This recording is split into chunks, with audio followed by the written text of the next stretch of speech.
Pemirsa, Berita Banjarmasin kembali hadir menjumpai Anda bersama saya Zaldi Ariandi. Sejumlah berita aktual dan beberapa informasi menarik lainnya telah kami siapkan untuk Anda. Berikut berita utama hari ini.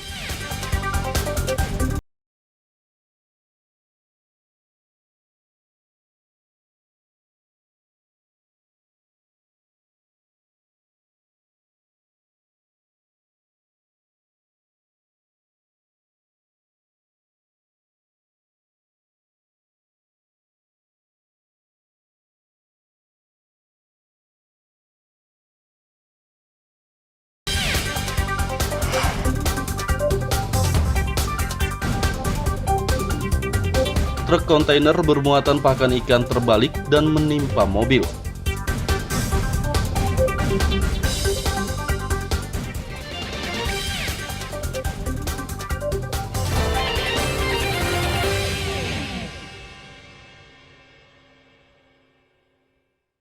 Sama pelakunya dipisah nanti Seorang kakek berusia 64 tahun menjadi tersangka pembunuhan terhadap tetangganya sendiri.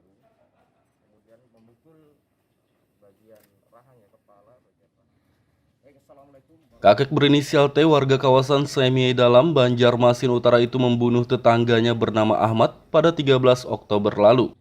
Pria berusia 38 tahun tersebut mengalami sejumlah luka akibat hantaman palu yang digunakan oleh T. Korban sempat mendapat perawatan intensif di rumah sakit, namun menghembuskan nafas terakhir pada 1 hari kemudian. Kapolsek Banjarmasin Utara Kompol Indra Agung Perdana Putra saat gelar perkara Selasa siang mengatakan, tersangka menganiaya korban karena tersinggung. Korban sering menegur tersangka karena membuang sampah di dekat rumahnya. Sampah atau rumput yang dipotong kemudian dibuang ke halaman. Kemudian karena merasa tidak menerima, jadi menegur.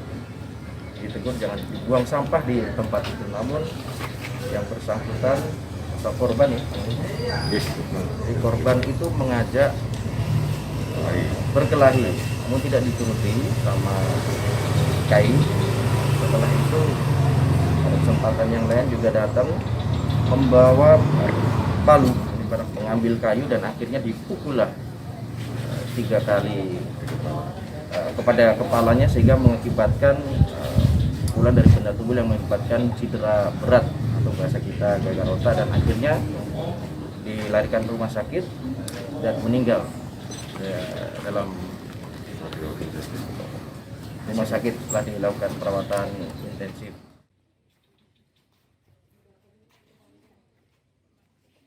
Kakek T akan dikenai pasal 351 ayat 3 tentang penganiayaan yang mengakibatkan kematian dengan ancaman 7 tahun penjara.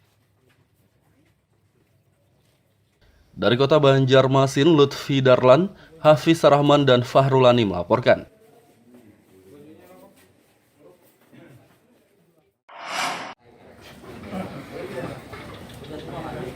Dua dari 4 tersangka komplotan pencuri di kota Banjarmasin ditangkap polisi.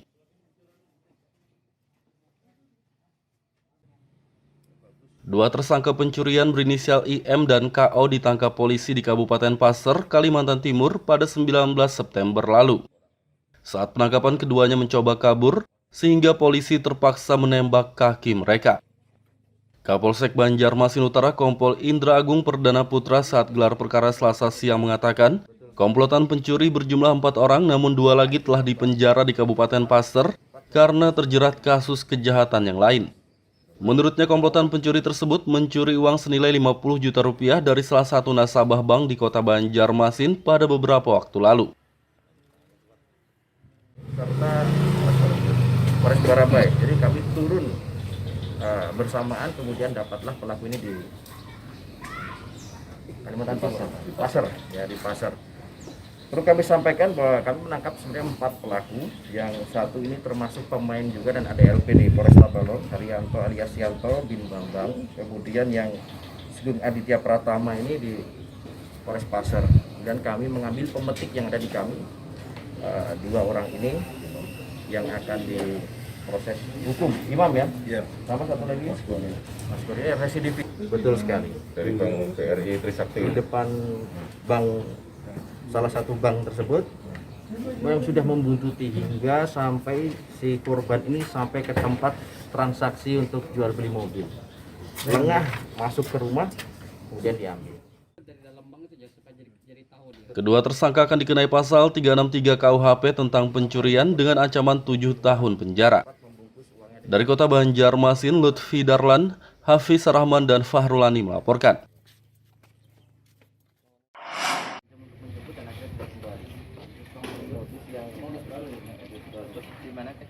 Kasus penggelapan motor dengan modus lowongan kerja di media sosial berhasil diungkap kepolisian sektor Banjarmasin Utara.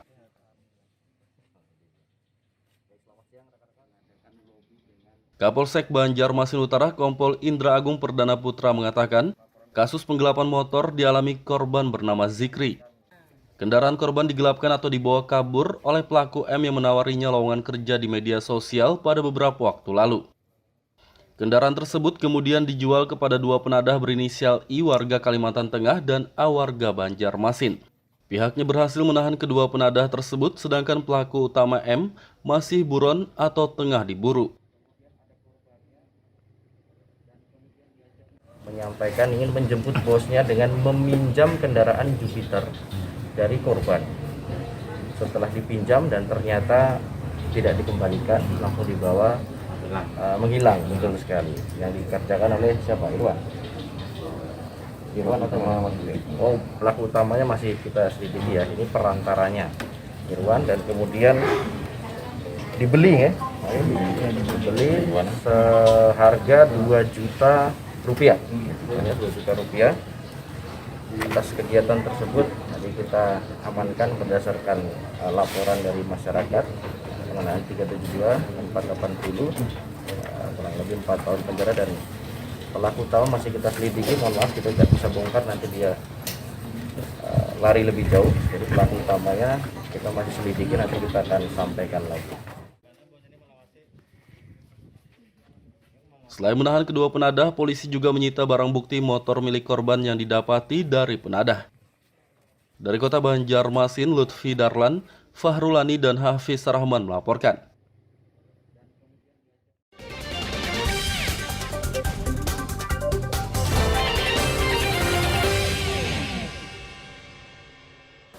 Pemirsa masih bersama kami dalam Berita Banjarmasin. Bagi Anda yang baru bergabung, berikut Berita Banjarmasin utama hari ini.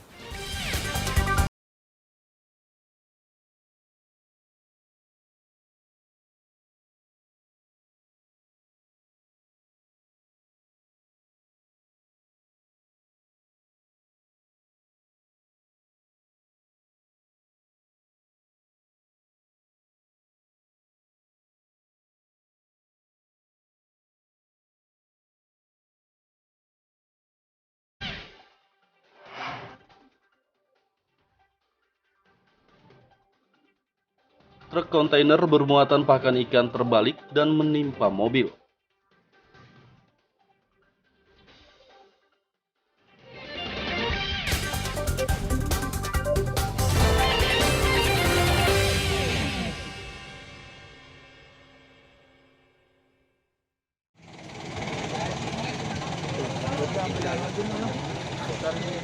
Sebuah truk kontainer terbalik di kawasan Pangeran Muhammad Nur, Sungai Ulin, Banjarbaru Utara pada Senin siang lalu.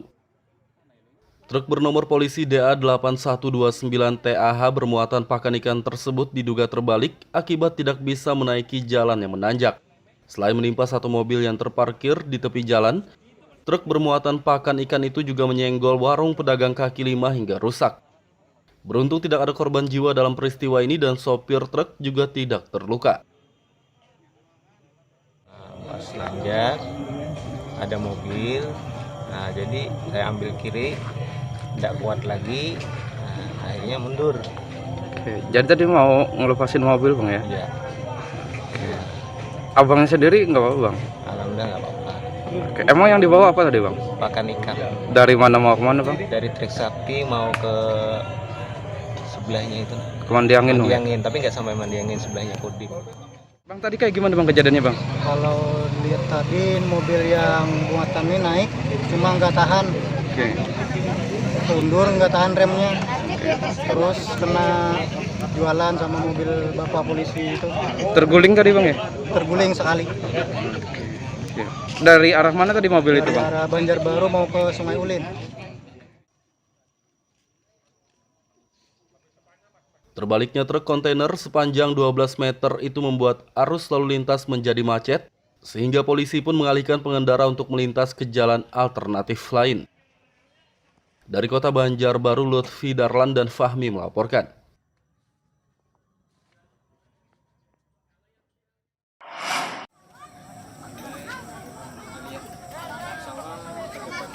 Ratusan santri Pondok Pesantren Bustanul Ilmi di Desa Andaman 2, Kecamatan Anjir Pasar, Kabupaten Batola, melakukan konvoi atau pawai berkeliling desa sambil membawa obor pada Senin malam.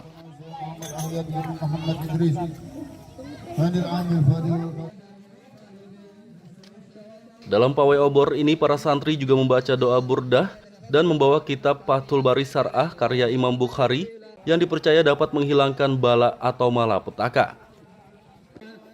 Pengurus Pondok Pesantren Bustanul Ilmi Muhammad Taufik mengatakan, pawai obor digelar dalam rangka memperingati Maulid atau hari kelahiran Nabi Muhammad SAW.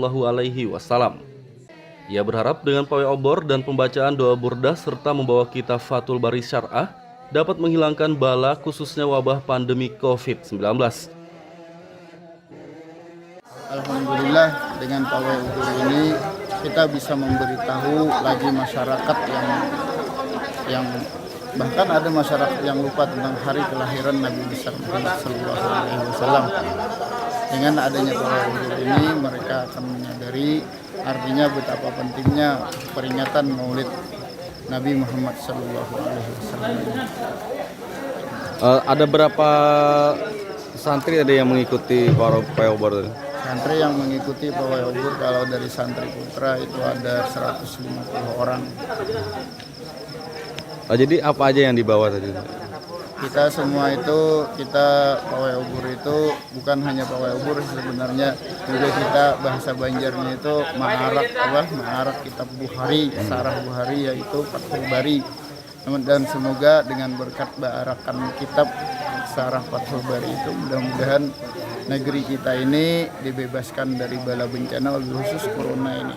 Untuk kedepannya ajang ini insya Allah kita jadikan event tahunan dan dijadikan budaya antusias warga sampai dengan hari ini, sampai malam ini kita didukung dengan supportnya dari rekan-rekan tim. Alhamdulillah kita dapat support antusias dengan bagus lah dari masyarakat.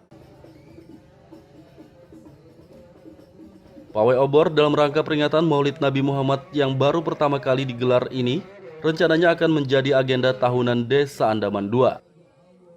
Dari Kabupaten Batola, Lutfi Darlan dan Ibrahim melaporkan.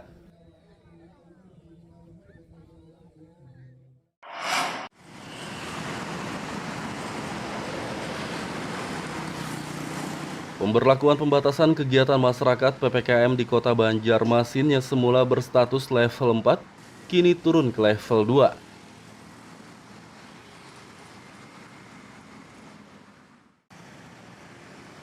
Status PPKM Kota Banjarmasin turun ke level 2 berdasarkan Instruksi Menteri Dalam Negeri Nomor 54 Tahun 2021 yang ditetapkan pada Senin malam.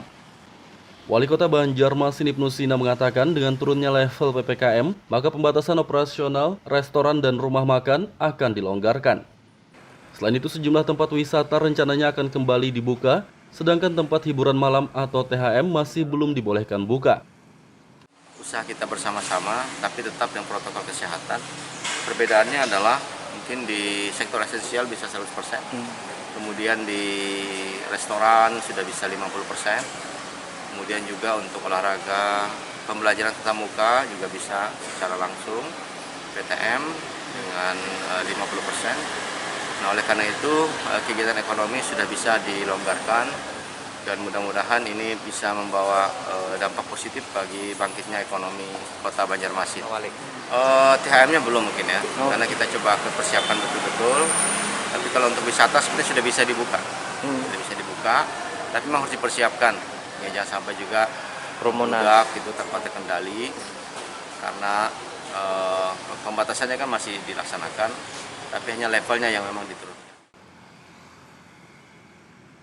Ibnu Sina berharap dengan turunnya level PPKM Kota Banjarmasin, perekonomian yang terdampak pandemi COVID-19 bisa dipulihkan.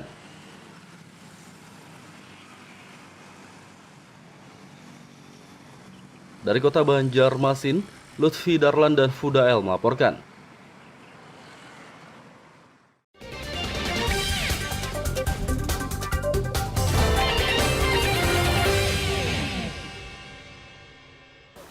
Pemirsa masih bersama kami dalam Berita Banjarmasin. Bagi Anda yang baru bergabung, berikut Berita Banjarmasin utama hari ini.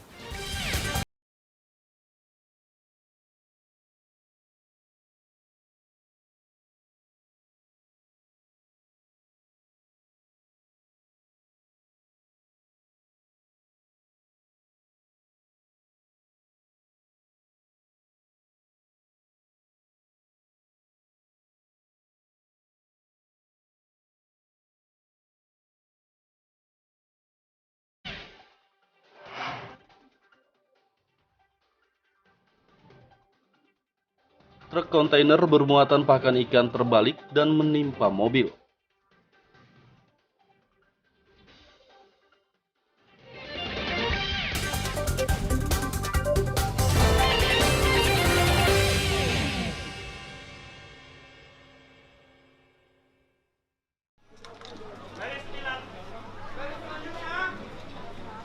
Mempercepat pemberian vaksin bagi masyarakat, pemerintah Kota Banjarbaru menggelar vaksinasi COVID-19 bagi warga dan pelajar.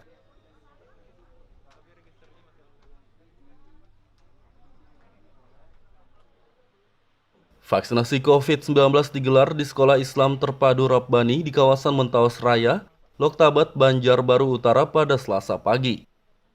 Kegiatan vaksinasi dosis pertama dan kedua ini diikuti sekitar 600 pelajar dan warga dari berbagai kawasan Kota Banjarbaru. Wakil Wali Kota Banjarbaru Wartono mengatakan, vaksinasi ini digelar untuk mempercepat pencapaian target vaksinasi COVID-19 Kota Banjarbaru.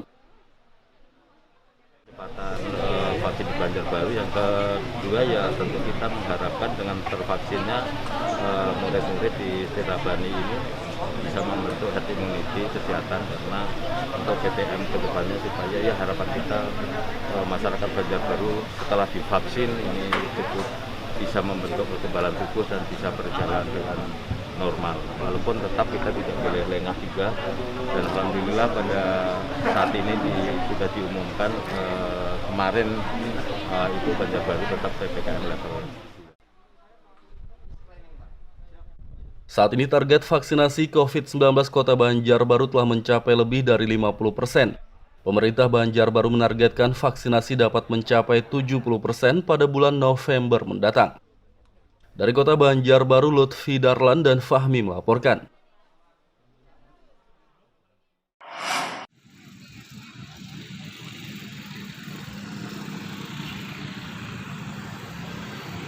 Jembatan Alalak yang menghubungkan Kota Banjarmasin dengan Kabupaten Batola ditutup sementara waktu karena akan diresmikan.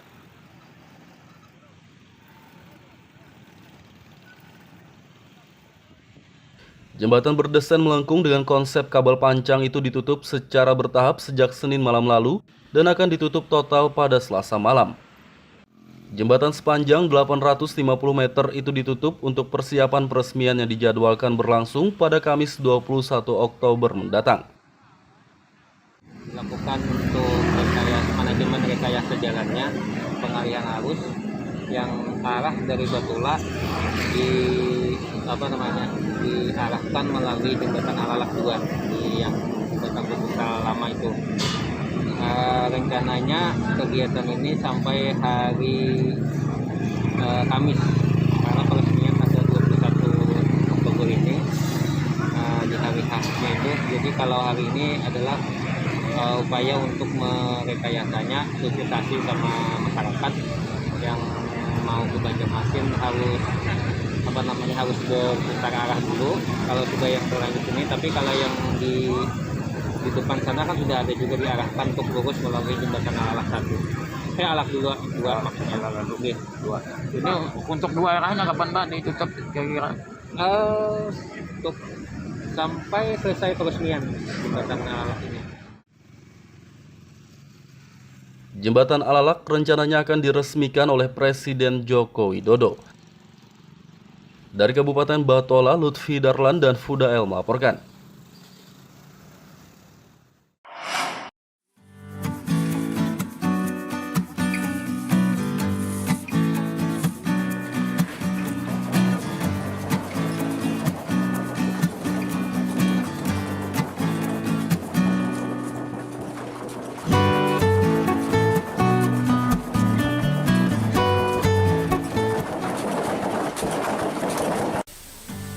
Tumbuhan purun merupakan jenis tumbuhan liar yang biasanya tumbuh di daerah dataran rendah seperti di lahan hutan galam atau lahan pertanian.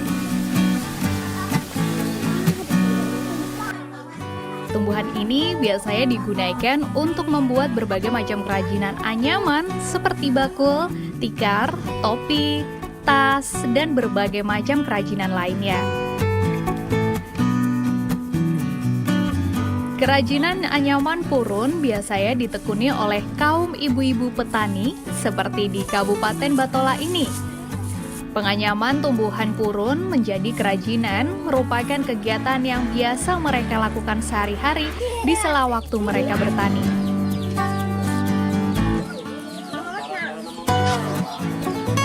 Nah, selain sebagai pengisi waktu senggang dalam bertani, menganyam kerajinan purun ini juga menambah penghasilan mereka. Untuk membuat kerajinan anyaman purun, purun terlebih dahulu dijemur hingga kering dan layu, sehingga tidak mengandung kadar air lagi di dalamnya. Kemudian purun dipilah sesuai ukuran, baik besar dan panjangnya yang berbeda-beda. Setelah dipilih, purun selanjutnya diikat. Kemudian ditumbuk menggunakan mesin tumbuk atau bisa juga secara manual dengan menggunakan kayu.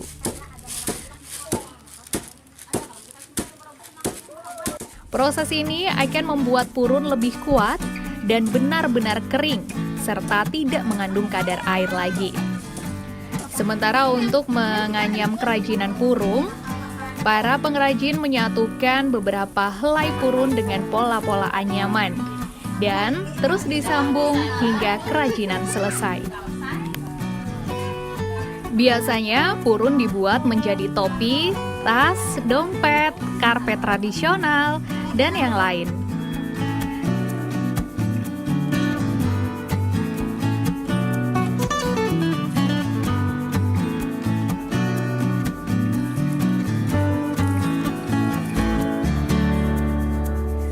Salah seorang pengrajin anyaman purun, yaitu Erna, mengatakan membuat kerajinan purun merupakan kegiatan sampingan selain bertani. Dengan menganyam purun, dia mendapatkan tambahan penghasilan untuk kebutuhan sehari-hari keluarganya. Kalau selain membuat tikar ini apa biasanya? Itu rumah petani kita habis tanam ini sampingannya lagi.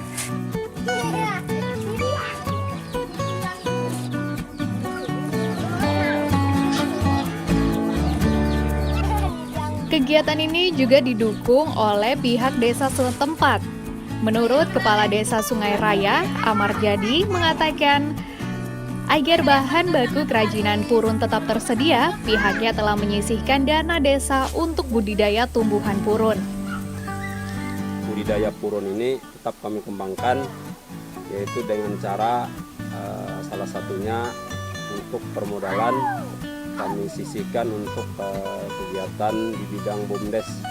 Jadi dana itu kami ambilkan untuk budidaya purun ini dan dianggarkan untuk di dana desa.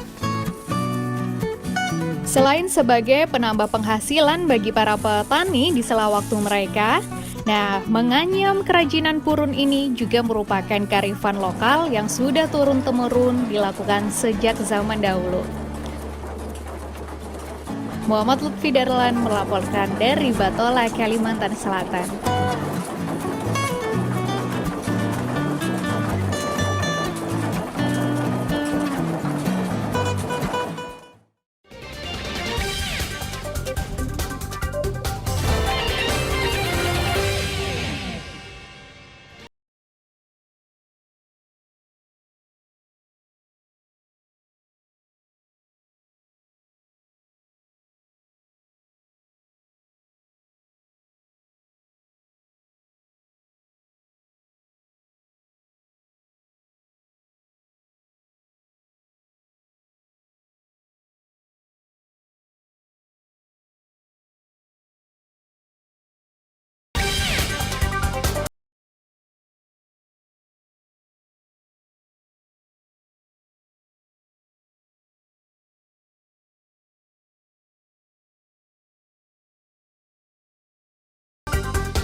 pelakunya.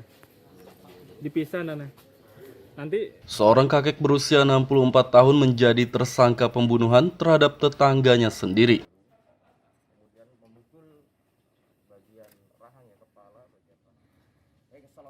Kakek berinisial T warga kawasan Semiai Dalam, Banjarmasin Utara itu membunuh tetangganya bernama Ahmad pada 13 Oktober lalu. Pria berusia 38 tahun tersebut mengalami sejumlah luka akibat hantaman palu yang digunakan oleh T. Korban sempat mendapat perawatan intensif di rumah sakit, namun menghembuskan nafas terakhir pada 1 hari kemudian. Kapolsek Banjarmasin Utara Kompol Indra Agung Perdana Putra saat gelar perkara Selasa siang mengatakan tersangka menganiaya korban karena tersinggung. Korban sering menegur tersangka karena membuang sampah di dekat rumahnya. Sampah atau rumput yang dipotong kemudian dibuang ke halaman. Kemudian karena merasa tidak menerima, jadi menegur. Ditegur jangan dibuang sampah di tempat itu. Namun yang bersangkutan atau korban ya, jadi korban itu mengajak berkelahi, namun tidak dituruti sama KI. Setelah itu pada kesempatan yang lain juga datang membawa palu, mengambil kayu dan akhirnya dipukullah 3 kali kepada kepalanya sehingga mengakibatkan pukulan dari benda tubuh yang mengakibatkan cedera berat atau bahasa kita gagal otak, dan akhirnya dilarikan ke rumah sakit dan meninggal dalam rumah sakit setelah dilakukan perawatan intensif.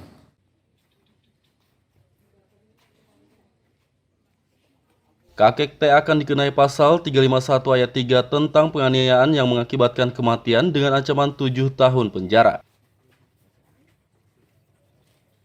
Dari kota Banjarmasin, Lutfi Darlan, Hafiz Rahman, dan Fahrulani melaporkan.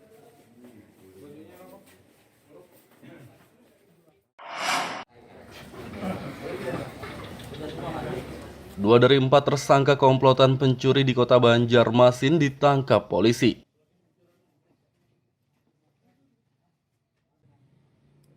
Dua tersangka pencurian berinisial IM dan KO ditangkap polisi di Kabupaten Pasir, Kalimantan Timur pada 19 September lalu. Saat penangkapan keduanya mencoba kabur, sehingga polisi terpaksa menembak kaki mereka. Kapolsek Banjarmasin Utara Kompol Indra Agung Perdana Putra saat gelar perkara Selasa siang mengatakan, komplotan pencuri berjumlah 4 orang namun 2 lagi telah dipenjara di Kabupaten Pasir karena terjerat kasus kejahatan yang lain. Menurutnya komplotan pencuri tersebut mencuri uang senilai 50 juta rupiah dari salah satu nasabah bank di kota Banjarmasin pada beberapa waktu lalu. Serta Polres Barabai, jadi kami turun bersamaan, kemudian dapatlah pelaku ini di Kalimantan Timur, Pasir, ya di Pasir. Perlu kami sampaikan bahwa kami menangkap sebenarnya 4 pelaku, yang satu ini termasuk pemain juga dan ada LP di Polresta Balong, Haryanto alias Yanto bin Bambang. Kemudian yang Sugeng Aditya Pratama ini di Polres Pasir. Dan kami mengambil pemetik yang ada di kami, 2 orang ini yang akan diproses hukum. Imam ya? Iya. Sama satu lagi Mas Kurnia residivis. Betul sekali. Dari Bank BRI Trisakti. Di depan bank, salah satu bank tersebut yang sudah membuntuti hingga sampai si korban ini sampai ke tempat transaksi untuk jual beli mobil. Tengah masuk ke rumah, kemudian diambil. Kedua tersangka akan dikenai pasal 363 KUHP tentang pencurian dengan ancaman 7 tahun penjara. Dari kota Banjarmasin, Lutfi Darlan, Hafiz Rahman, dan Fahrulani melaporkan.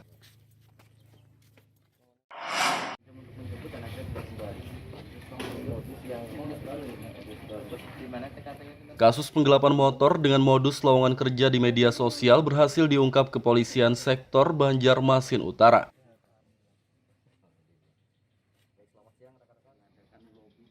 Kapolsek Banjarmasin Utara Kompol Indra Agung Perdana Putra mengatakan, kasus penggelapan motor dialami korban bernama Zikri. Kendaraan korban digelapkan atau dibawa kabur oleh pelaku M yang menawarinya lowongan kerja di media sosial pada beberapa waktu lalu. Kendaraan tersebut kemudian dijual kepada dua penadah berinisial I warga Kalimantan Tengah dan A warga Banjarmasin. Pihaknya berhasil menahan kedua penadah tersebut, sedangkan pelaku utama M masih buron atau tengah diburu. Menyampaikan ingin menjemput bosnya dengan meminjam kendaraan Jupiter dari korban. Setelah dipinjam dan ternyata tidak dikembalikan, langsung dibawa menghilang, betul sekali. Yang dikerjakan oleh siapa? Irwan atau Muhammad? Oh, pelaku utamanya masih kita selidiki ya. Ini perantaranya Irwan, dan kemudian dibeli ya. Dibeli seharga 2 juta rupiah. Hanya 2 juta rupiah. Atas kegiatan tersebut tadi kita amankan berdasarkan laporan dari masyarakat pengenaan 372 480 kurang lebih 4 tahun penjara, dan pelaku utama masih kita selidiki. Mohon maaf kita tidak bisa bongkar, nanti dia lari lebih jauh. Jadi pelaku utamanya kita masih selidiki, nanti kita akan sampaikan lagi. Selain menahan kedua penadah, polisi juga menyita barang bukti motor milik korban yang didapati dari penadah. Dari kota Banjarmasin, Lutfi Darlan, Fahrulani, dan Hafiz Rahman melaporkan. Pemirsa, informasi tadi sekaligus menutup perjumpaan kita kali ini. Saya Zaldi Aryani beserta redaksi mengucapkan selamat beraktivitas, sampai jumpa.